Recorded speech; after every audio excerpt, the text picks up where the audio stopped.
apa namanya damage Selena. Kalau menurut aku ya. Ya, Selenanya bakal punya peranan yang super penting untuk Onyx Esports ya. Dan ini adalah Selena bersama dengan Grok. Dengan power mereka yang nantinya bisa nabrak ke sana ke sini. Belum lagi nih Kairi yang sudah bermain kembali. Oke. Dengan ada Kairi kali ini nampaknya meningkatkan kepercayaan diri dari para pendukungnya Sobat Onyx. Tapi apakah mampu? Rebellion pertanyaannya, mampukah dia menjadi The Giant Slayer season ini? So, MPL Arena kita akan menyaksikannya. Bisa tepuk tangan di MPL Arena. Welcome to Mobile Alright, Legends. karena ini benar-benar harus kita saksikan secara bersama-sama. Dengan adanya The Giant Slayer yang cukup menyeramkan, mendapatkan 1 poin atas tim Onyx. Tapi langsung menurunkan Kairi, nampaknya jalan menuju kemenangan untuk tim Rebellion kali ini bakal dipersulit lebih dalam lagi. Oke. Dan yang adanya pergerakan dari Selena nih. Ini Selena Grok nih. Yang bisa merusuh-rusuh ke area jungle dari Rebellion Zion. Kairi harusnya bisa dapetin space yang cukup banyak bersama dengan seorang cewek untuk ngedapetin farmingan ya. Sementara gimana rotasi dari Sans dan juga Keyboy yang harusnya lebih proaktif ke area atas. Karena cewek butuh banget yang namanya pasif dan juga stucknya ya. Oke, Salem Prediction by Axe tentunya. Caster Indonesia, kompak ketujuh Onyx Esports. Di bahasa Inggris Mirko Onyx dan Goni bersama Arashi menuju ke Rebellion Zion.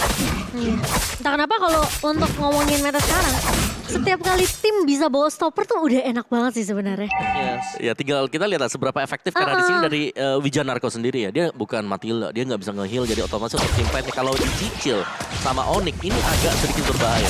Tapi kali ini Fearless di bawah udah mulai diacak-acak oleh 3 pemain dari Onyx Esports dan tumbang Balmonnya lagi berjalan-jalan di area bawah. Oke, ternyata first blood didapatkan di arah bottom lane, tapi Keyboy belum ada Lele yang connect dan trap 1 cukup nampaknya untuk mempoking pergerakan dari seorang Heist. Tapi bukan itu permasalahannya. Lihat siapa yang akan datang, Kairi. Untung Purple Buff-nya tidak ada. Untung. Karena tadi Heist belum level 4. Betul. Kairi punya 1 buah point kill. Dia pakai high and dry. Wah, gurih. Ya, dan juga pemilihan untuk High Andra ya di sini dengan Fanny sendiri yang bakal mengincar untuk mendapatkan point kill early. Dan ini harus bisa dihadang juga dan melihat pergerakan dari Rebellion mereka juga sadar kalau mereka harus bisa menghadang purple buff yang bakal diambil oleh Kairi. Iya, tapi dari sisi Onyx Esports mereka juga mulai hati-hati sih sama pergerakan Dairon yang bisa ngincer ke arah backline ya. Apalagi dia playstyle suka nge-cutting-cutting. Jadi pemain-pemain dari Onyx di area belakang ini nggak boleh terlalu leluasa. Gak boleh terlalu bebas. Tapi problemnya yang dimiliki Onyx sekarang adalah satu, dia nggak memiliki high ground yang cukup kuat. Nah itu. Dia nggak memiliki high ground yang cukup kuat dan itu yang cukup berbahaya. Tapi lihat fokus ke arah Sans. Dari keningnya terlalu sakit. Tidak ada Lele yang on point dari Keyboy belum. Dan nampaknya rotasi menuju ke arah top lane diperlihatkan oleh tim Onyx yang tandanya mereka akan memakan Heist. Heist udah level 4. Tidak akan semudah itu. Tidak akan semudah seperti di game sebelumnya. Kali ini karena ada go away. Go away. Ada Bukan Madels go Onyx, tapi go away. Iya, diusir ya pemain-pemain dari Onyx ya di sini. Dimana Magus dari Melissa ini juga bisa ngasih informasi, bisa ngecek juga ke area busnya. Jadi Onyx Esports mereka harus berpikir 2 kali kalau mereka memang mau targetin ke arah seorang Haze-nya secara terbuka. Tapi kali ini Kairi mencoba untuk menculik 1 pemain tapi langsung diberikannya connect dari seorang WJ kali ini. Masih bisa selamat dari seorang Kairi dan bahkan lihat pergerakan dari Onyx Esports mereka mencoba untuk mulai mengcover satu sama lain. Tapi bahkan cewek dibuka berisi duet kali ini dan Keyboy tercuri begitu saja. Sementara Sans mencoba untuk menahan dengan 1 buah Watchers namun tidak mampu untuk menumbuhkan pemain-pemain dari Rebellion Zion. Oke, dan bahkan para pemain dari tim Onyx Esports mereka kehilangan 1 hero mereka. It's okay, no problem. Keyboy kali ini yang mereka tumbangkan tapi Heist di arah top lane. Ini benar-benar free untuk melakukan fighting. Dijaga oleh Wijanarko bahkan. Informasi telah diberikan, harusnya ada mencium bau-bau Keyboy dan memilih untuk menumbangkan seorang Heist di arah bottom lane Kairi. Kali ini kehilangan gold buff-nya dan bahkan tidak bisa menumbangkan siapapun. Dengan adanya ketertinggalan sedikit dari segi gold buff, kali ini Fearless bakal lebih untung dengan jungle yang dimiliki dari seorang Kairi. 1. Kedua, Purple Buff terbuka dengan sangat bebas. Apakah problemnya sekarang akan dipaksa menuju ke arah Purple Buff atau mereka tahan retribution-nya untuk ke arah objektif turtle? Ini ada 2 case yang berbeda. Kalau menurut aku pribadi paksa di turtle-nya, urusan paksa di purple, turtle urusan belakang. Yang penting selama Kairi nggak ini ya dapetin purple-nya ya. Tapi kali ini Dairon bakal dipukul mundur oleh seorang bus yang mulai mengcover mengcover dengan sangat amat baik. Dan satu buah lele yang connect ke arah seorang Swelo, namun tidak akan ada perbuatan yang all in juga sih dari Keyboy. Karena dia mungkin ngelihat ya, ini nggak bisa nge-cover juga dari seorang Butch harus mundur. Tadi dicicil dengan satu buah Dakening. Kayaknya dari tim Rebel Legion kan mereka harusnya udah lihat ada pergantian pemain. Mungkin Iya. untuk bermain dengan agresif di bawah agresif ini akan berat untuk para pemain dari tim Rebel Legion. Tapi lihat di sisi belakang sana Swelo udah siap untuk standby melakukan Moontik nampaknya. Dia udah siap order billions-nya. Tapi di sisi satu lagi dengan Masya power untuk split push-nya, Boots belum sanggup untuk memecahkan turret dari bottom lane. Belum sanggup menang atas seorang Pakuito Dairen yang membuat tim Onyx Esports kali ini masih 4-4. Cukup adil, Sun sprint telah digunakan dan bahkan retribution akan di tangan dari siapa? Fearless yang berhasil mengamankannya. Lihat Swelo dari terlalu sakit, tapi lihat Swelo terus shutdown. Tidak ada lagi cover up dan bahkan Keyboy masih bisa balik ke arah belakang. Power yang digunakan Onyx Esports memang tinggi. Berhasil mendapatkan 2 poin kill, ini adalah poin kill yang mahal. Keyboy lele 1 poin. Ice go away. Gak ada flicker lagi.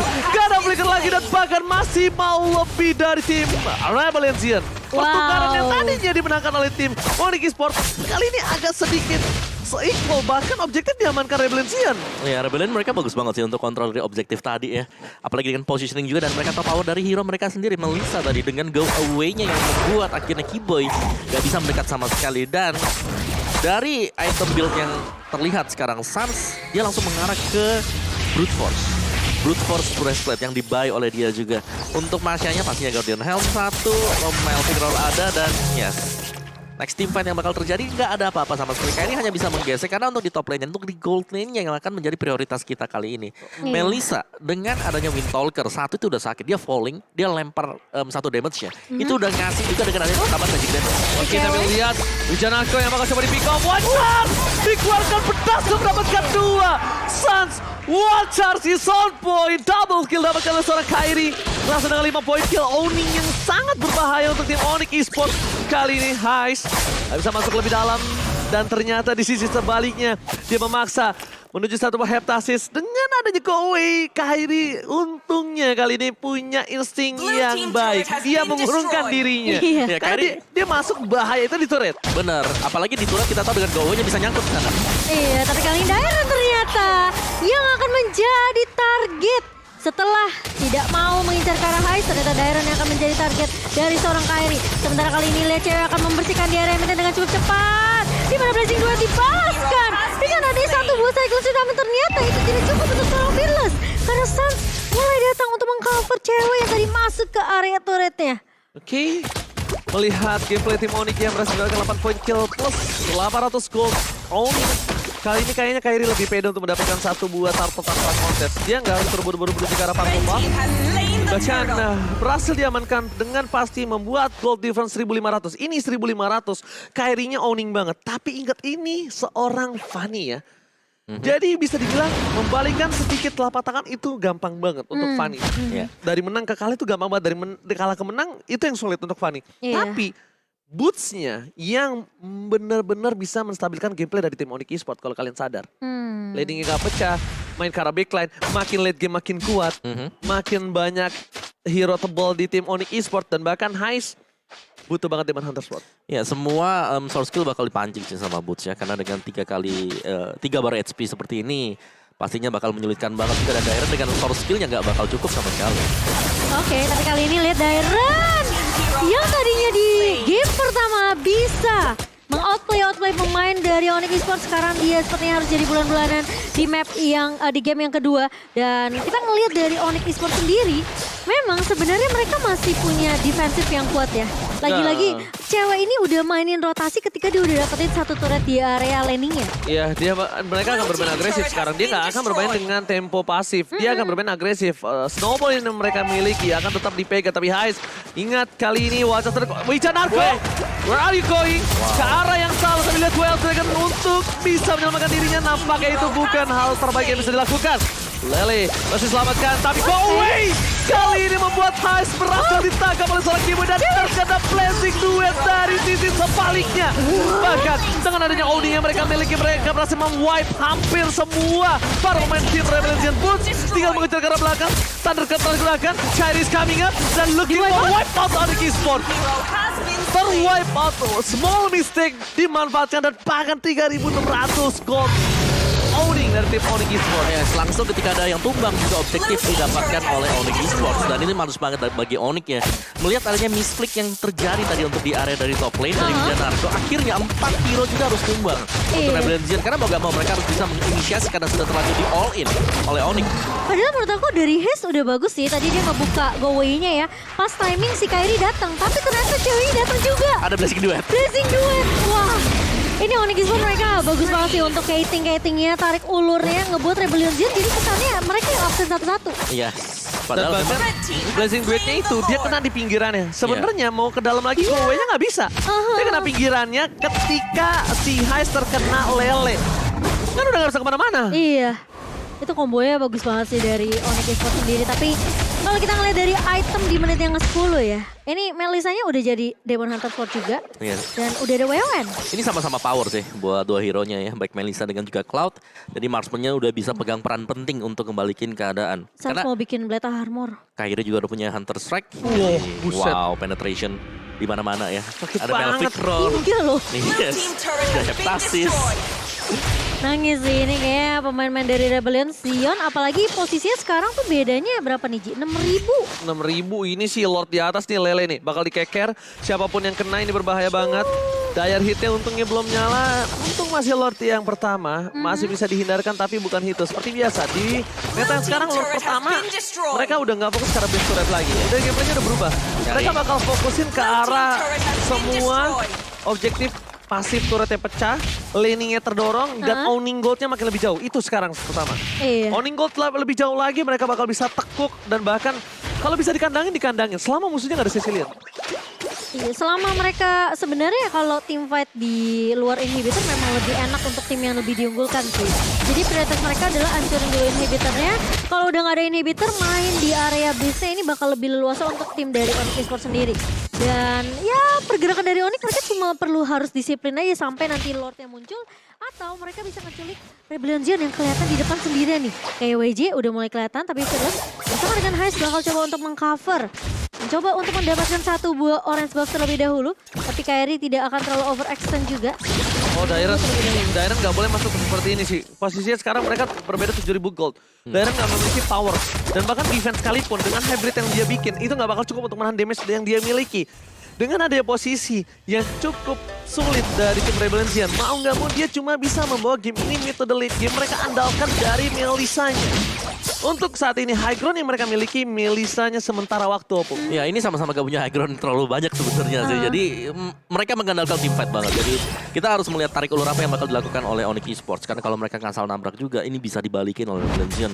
Kekuatan dari marksman mereka. Ada Melissa dengan multiple shot yang bisa diberikan dengan kehadiran dari Madels. Jadi mungkin ya Onyx Esports bakal menunggu untuk Lord berikutnya spawn. Baru mereka akan melakukan team fight lagi. Karena Lord sangat dibutuhkan. Dan untuk buying time sampai dengan Lordnya muncul, ya itu udah positioning dari bots yang selalu melakukan split push biar ketekan dari wave management di top lane. Distraction ya kok ya. Ya. Itu distraction. Tapi Keyboy ini juga mesti berhati-hati sih. Dia bisa gampang juga keculik oleh pemain. Sementara Lord and Hans sudah mulai muncul di Land of Dawn. Ini menjadi Lord yang kedua. Yang Onyx Esports mereka punya kesempatan sebenarnya untuk mendapatkan Lord ini. Tapi sepertinya dari Onyx Esports mereka bakal paksain defense di area bawah. WJ akan terculik begitu saja. Aduh. Twelo yang hampir dikira bisa kabur tapi ternyata ada Kairi yang datang. Itu belum sempat order Billions loh, tapi udah mengarah ke sana. Tapi damage satu buah kasrotnya serot dia sendiri lagi. Iya. Dengan high end nya nyala, udah nggak bisa apa-apa lagi. Dan sekarang fokus ke arah Lord yang udah pasti tidak mungkin di kontes fix debat no valid. Udah nggak bisa sih. Udah kalah dari segi team fight, dua pemainnya hilang. Kalau Rebellion Zion mereka paksain untuk kontes ke area Lord itu udah pasti masuk ke kandang landang. Yes, bisa dibilang ini agresif dibalas agresif ya. Ditabrak balik para pemain dari tim Onyx Esports. Mereka langsung meng-owning dengan 10.000 gold. Ini dia masalah utamanya. Owning 10.000 gold, dapetin Lord yang sudah di-enhance. Dengan 3 laning phase yang terbuka, ini yang berbahaya. Kairi, ini tidak akan keluar dulu. Kairi gameplaynya akan tahan ataupun sekalipun dia yang keluar, dia cuma inisiator dan masuk keluar lagi. Udah, dia akan seperti itu aja. Karena apa? Dia full damage sekarang kasusnya. Nggak hybrid Abang Wawa. Iya. Dia harus tunggu dikit sih, karena kalau dia hybrid mungkin bisa menerima damage, tapi untuk posisi seperti yang sekarang dia cukup ya. Jadi mau gak mau ya udah main hit and run, kasih damage-nya dan biarkan nanti Blazing Duet yang bakal melompat untuk membersihkan semuanya. Oke, tapi kali ini kita lihat Lord bergerak di top lane dan hanya dikawal oleh seorang Boots. Masya seorang diri itu akan cukup. Para pemain dari tim Onyx Esports mereka mencari celah di mana Swallow berada. Wijanarko terbuka. Positioningnya mereka mencari satu. Tidak ada yang bisa dipikau sama sekali oleh seorang Wijanarko dan lihat KRI gak akan masuk. Memancing keributan aja. Daerah di arah bottom lane pun dia hampir kalah dan terpikat. Gila, Boots. Fokus karena Boots itu bukan hal yang baik. Bahkan Boots memancing soft skill enemy dari tim Rebellion dan mereka terpaksa tim fight di arah mid lane. Mid lane-nya terbuka. Watch saat digunakan. Ini saatnya untuk Kairi masuk dan hati-hati untuk pemain tim Rebellion karena Kairi is coming. Legendary didapatkan. Double kill. Terpaksa fokus ke arah base-nya. Onyx Esports membalas agresivitas dan tershutdown ternyata dari tim Onyx Esports. Iya, sementara dari Onyx Esports mereka masih mencoba untuk menahan. Bakal coba bermain lebih disiplin, tapi Keyboy hanya ngepok aja ke arah seorang Fearless. Ketika satu buah Abyssal Arrow-nya connect. Tapi kali ini Rebellion Zion mereka masih punya Balmond. Mereka masih bisa nge-clear dengan cukup cepat dengan adanya Cyclone Swift. Tapi apakah akan bertahan lama karena 3 inhibitor turret dari Rebellion Zion itu dia tumbang semua. Kita harus apresiasi Rebellion Zion loh. Dengan minimnya high ground defensif yang mereka miliki, dengan difference gold hingga 11.000, mereka masih bisa menahan tim Onyx Esports. Betul, betul. Itu bener-bener salah satu defensif yang cukup kuat menurut aku pribadi, Pung. Ya itu tim fight yang cukup rapi juga lah. Tarik dulu back mereka juga. Dan kita lihat untuk instant replay-nya tadi. Gimana ini dia, tim fight-nya Lord-nya memang masih ada. Tapi karena ketahanannya dan juga mereka cukup dekat dengan arah dari base. Jadi mereka nggak terlalu maju. Lihat, ice damage ini dalam banget dengan Melissa dia. Yang sudah diperhitungkan adalah salah satu yang mereka bisa andalkan adalah Heist karena dia bisa menyebar dengan damage yang dia miliki. Tapi entah mengapa dia harus coba udah mulai ganti di sini sih. Dari sepatunya Warrior Boots ini aku lebih pilih karena Tough Boots. Tough Boots. Butuh crowd controlnya di sana. Oke. Dia butuh itu. Ya, tapi ini bakal mengarah ke Melvick Roar dulu sih Ya. buat Heist ya. Pilihan optional di sini. Tapi Melvick Roar bisa jadi jawaban, Haskell juga bisa jadi jawaban, tapi Melvick Roar untuk penetration untuk memberikan damage physical yang jauh lebih dalam lagi. Tapi ini adalah Lord yang bakal susah untuk dikontes oleh Rebellion Zion. Oh my god, dire hitnya nyala kali ini. Itu dire hit yang menyala memang sulit banget ditangkis dan bahkan Kairi.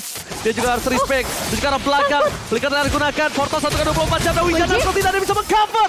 Fearless bertahan semaksimal mungkin tanpa adanya seorang Heist kali ini akan berat untuk tim Rebellion. Gak ada Heist, gak ada high ground defensive. Swallow ter-take down. Ini bencana sang landak menolak diturunkan dari puncuknya dan akan mengamankan game yang kedua. For sure harusnya kali ini Momocan. Gak bisa dibalas kembali. Wipeout didapatkan, menolak turun dari pucuknya. Menolak 2-0 untuk Rebellion. Onyx masih bisa menahan di game